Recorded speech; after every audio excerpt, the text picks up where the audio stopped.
West ഡിവിഷനിൽ ഉൾപ്പെടുന്ന അഴുതക്കടവ് മുതൽ പമ്പ വരെയുള്ള പരമ്പരാഗത കാനനപാത ഏകദേശം 18 കിലോമീറ്റർ 350 മീറ്റർ ദൂരമാണ് വരുന്നത്.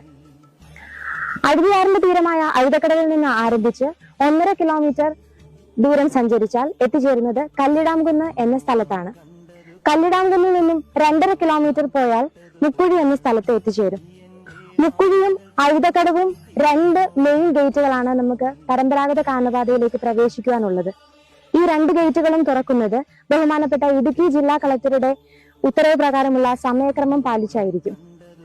മുക്കുഴിയിൽ നിന്നും 2 കിലോമീറ്റർ ദൂരം സഞ്ചരിച്ചാൽ എത്തുന്നത് വള്ളിത്തോട് എന്ന സ്ഥലത്താണ്. വള്ളിത്തോട്ടിൽ നിന്നും 4 കിലോമീറ്റർ പുതുശ്ശേരിയിലേക്ക്. പുതുശ്ശേരിയാറിൽ മുങ്ങിക്കുളിച്ച് 4 കിലോമീറ്റർ തട്ടുതട്ടായുള്ള കയറ്റം കയറി എത്തുന്നത് കരിമലയിൽ. കരിമലയിൽ നിന്നും കുത്തനെയുള്ള 4 കിലോമീറ്റർ 350 മീറ്റർ ദൂരം ഇറക്കമിറങ്ങിയാൽ എത്തുന്നത് പമ്പ.